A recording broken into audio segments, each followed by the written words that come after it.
Sometimes you see examples, for instance, of Putin finding things out from the system, from the news, oil spills or so on. There are good examples of the president having to shape things himself, shape policy himself.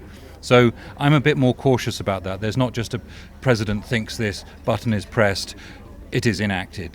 That's really not how it works. Why is the war in Ukraine continuing? Why is it lasting so long? Well, number of reasons for this. First is that Moscow and Kiev have a number of really very substantive disputes over their policies about Ukrainian security, obviously Ukraine's existence, but also Moscow's view of European security. It's one of disagreement with Brussels, with London, with Washington. So there are a number of different angles that have been brewing for some time, not only between Russia and Ukraine, but also Russia and Europe, and Russia and NATO. Why has that friction persisted? Why has that been a problem for decades? Well, I mean, it's tempting to say because neither side have come to any agreements, Yeah. but the emergence of accelerating factors. I mean, it's not that it's simply a question of NATO enlargement. This is not true, but the irresolution of security disagreements between Moscow and NATO. Also the question of Moscow's occupation of Ukrainian regions. So this has become, the question has festered for many years, and then Moscow pressed the button to renew its assault in February 2022, which obviously has led to a massive disagreement and deterioration of relations. In the timeline of Russian ambition, where are we? Where would you place us? Well, I think this is probably the most fundamental question. I think we're quite early, actually, in Moscow's horizon. So I think, for instance, that we would tend to view this as a negotiation question about can we bring the war in Ukraine, can we negotiate the war in Ukraine to a satisfactory conclusion with Moscow withdrawing or reducing some of its demands, whereas Moscow sees this as the opening salvo in a much longer confrontation. Some of the Russian officials and observers talk to 2030. Some talk about a new version of a 21st century version of a 30 years war. You remember the line that they had between the First World War and the beginning of the First World War and the end of the Second World War, for instance. So they talk about it as really as a structural shift in international affairs. So this isn't solely about Ukraine. Of course, it is about Ukraine. It is about Ukraine's existence, and certainly but it's also about much more about the evolution of the international architecture. And is it possible to predict what that looks like? If this is the early stage of that Russian horizon, where do we go? How does it evolve? We're already seeing some of this. I mean, there's a line. I think Gibson's line that the future is all around us. It's just not evenly distributed yet. Yeah. It sounds a little bit cheesy, but it's clear that Moscow's horizon is of a much shifted, almost Pacific world, right. as in Asia, as in the Pacific region. So the world power moving east through the Indian Ocean towards Southeast Asia and into the Pacific. So you already see a lot of this. Russia-China relations, Russia-India relations, and so on. So you see a number of these aspects already in action. Second, from a Russian point of view, which is what the leadership often asks, is that the European community is declining in influence in international affairs, and that the war in Ukraine is showing this. So is it possible to see? Yes. Is that a good result? No, yeah. Of course. So I think we can see the outlines of where Moscow intends this to go, and it's partly to do with Ukraine, but it's also partly to do with the international environment. Is it possible to say, and forgive a basic question, are they winning? Are they succeeding in this competition, in this rivalry, in these wars? Well, are they succeeding in Ukraine, for instance? Well, the Ukrainian economy is under considerable pressure. Ukrainian society is under considerable pressure, but is also, as we know, is resisting. So I would be cautious about saying they're succeeding in Ukraine. Are they succeeding with a wider horizon? yes, I think you can see much more reach beyond into what we might consider, or into the Gulf, into across Africa, into Southeast Asia, and so on. The building of partnerships, the reorientation of trade routes, and so on. There is clearly some achievement there. So the setting up of Moscow as a commodity champion, for instance, or Russia as a commodity champion. The resilience of that establishment of Russia's position is quite clear. To what extent are Western nations sort of obliging in this, and whether that is willfully or otherwise? I'm thinking of the UK's trade mission to India last week. I'm thinking of the current discussion, which is forever present, about the UK's relationship with China and trying to negotiate this security threat versus economic powerhouse partnership sort of pursuit that the UK has been on for a number of years. I do wonder if there's a certain level of complicity from Western nations. I'm not sure I would call it complicity. I probably call it something slightly different. I think we section Russia off in a particular different area, and we deal with Russia as a Ukraine question or as a European security question. We don't tend to see this as part of an interactive environment. So, for instance, we would acknowledge that China is a global presence. China is a state of the future, for instance, but also perhaps India's growth in the region. We would see this. I'm not sure that we necessarily make that link to say that Russia is a power with a global horizon with changing characteristics. We see that as a state in Europe. So I'm not sure I would say complicit, no, but Sure. I would say that we perhaps could reorient our approach to this to anticipate Russia's positioning itself as a global power.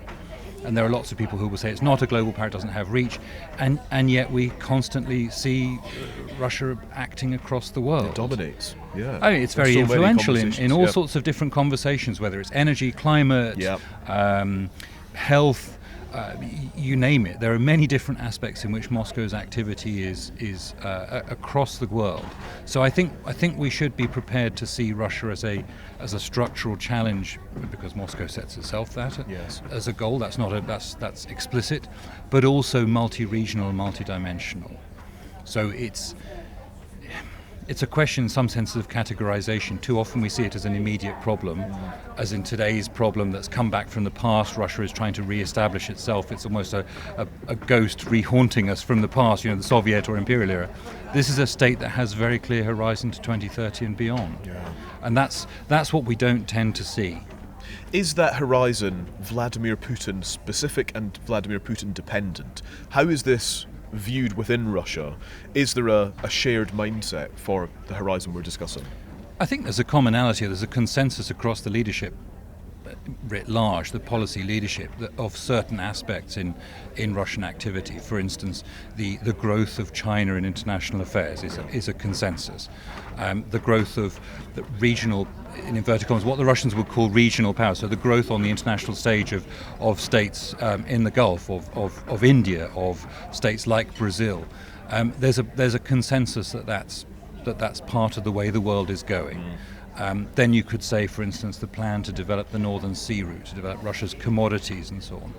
Is that a consensus? Well, it looks a bit like it. I mean, there's always people who will say, businesses that will say, use my routes and use my aspects. But are you likely to find someone who would change Russia away from developing the Northern Sea route?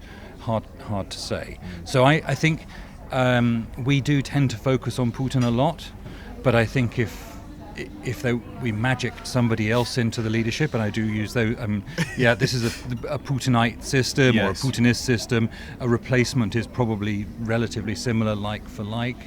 You're looking at a continuity of let's call it strategic culture. Partly, you could take it more broadly, and interestingly, I would say you could say that the Russian leadership observes that trade by sea is growing. Russia's a part of this. So you could say that the trade routes are reorienting, and Russia is part of this. So it's not only that they see it as becoming a Pacific century, it's the way that the Russian leadership is also responding to it and changing the characteristics of Russian power towards that. That's fascinating. And does that shift culture and society in Russia? Is there a kind of public consensus? That's a good question. And it depends a little bit on what one calls culture. Yeah, okay. for instance, you could say, is Russia becoming, is Russia being, is a sense of patriotism being encultured in Russian society? It is being encultured, yes. Whether everyone subscribes to that or how the environment, can you say it was before? No, and it is now. This is a longer term process.